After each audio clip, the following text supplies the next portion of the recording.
এনসিপিকে নিয়ে যেন বিতর্কের শেষ নেই। এবার রাজধানীর একটি আবাসিক হোটেলকে ঘিরে জাতীয় নাগরিক পার্টি বা এনসিপির কয়েকজন নেতার বিরুদ্ধে ওঠা অভিযোগ এখন রাজনৈতিক অঙ্গন ও সামাজিক যোগাযোগ মাধ্যমে ব্যাপক আলোচনার বিষয়।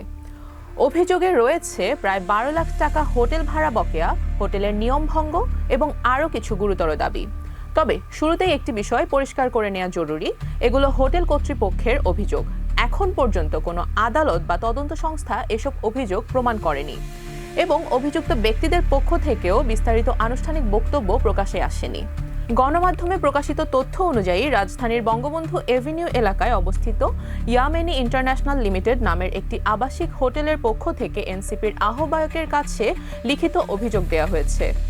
অভিযোগে যাদের নাম উল্লেখ করা হয়েছে তারা হলেন ঢাকা মহানগর দক্ষিণ এনসিপির সদস্য সচিব ইঞ্জিনিয়ার এস.এম. শাহরিয়ার, সাদেক মির্জা, মিরাসাদ হোসেন হিমেল, সাখাওয়াত হোসেন এবং তৌসিফ।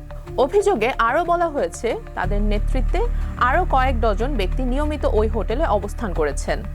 হোটেল কর্তৃপক্ষের দাবি অনুযায়ী 2025 সালের 25 জুলাই থেকে 2026 সালের 12 ফেব্রুয়ারি পর্যন্ত প্রায় 8 মাস তারা হোটেলে 725 ও 727 নম্বর দুটি কক্ষ ব্যবহার করেন।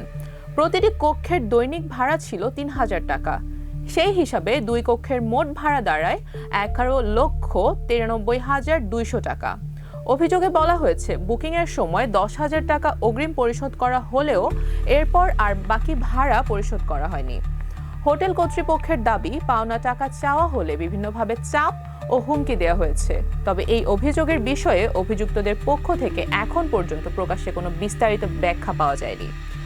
লিখিত অভিযোগে আরও দাবি করা হয়েছে হোটেলে অবস্থানকালে বিভিন্ন নারী পুরুষের নিয়মিত যাতায়াত ছিল এবং কিছু অনৈতিক কর্মকাণ্ডেরও অভিযোগ রয়েছে।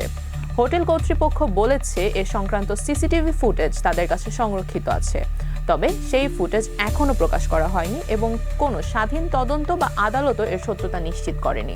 হোটেলের হিসাব বিভাগের প্রধান মোহাম্মদ কাজল গণমাধ্যমকে বলেন, যারা সেখানে অবস্থান করতেন তাদের মধ্যে কেউ শনিরাখড়া এলাকার বাসিন্দা, কেউ জুরাইনের, আবার কেউ ঢাকা বিশ্ববিদ্যালয়ের শিক্ষার্থী ছিলেন।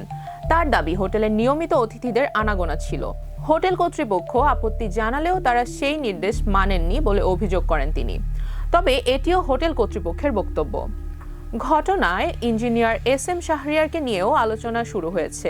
বিভিন্ন গণমাধ্যমের প্রতিবেদনে বলা হয়েছে 5 আগস্টের রাজনৈতিক পরিবর্তনের আগে তিনি ছাত্রলীগের রাজনীতির সঙ্গে যুক্ত ছিলেন এবং স্থানীয় এক সাবেক সংসদ সদস্যের ঘনিষ্ঠ হিসেবে পরিচিত ছিলেন।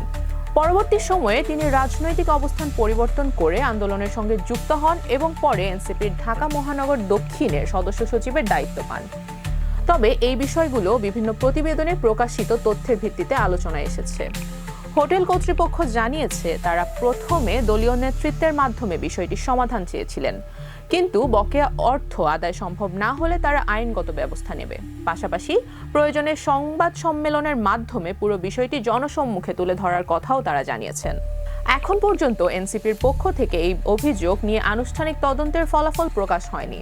একইভাবে অভিযুক্ত ব্যক্তিদের বিস্তারিত বক্তব্য প্রকাশ্যে আসেনি। সব মিলিয়ে এই ঘটনায় অভিযোগ গুরুতর হলেও অভিযোগ আর প্রমাণ দুটি বিষয় এক নয়। তাই বিষয়টির প্রকৃত সত্য জানতে হলে সংশ্লিষ্ট সব পক্ষের বক্তব্য, সম্ভাব্য তদন্ত এবং আইনি প্রক্রিয়া ফলাফলের দিকেই নজর রাখতে হবে।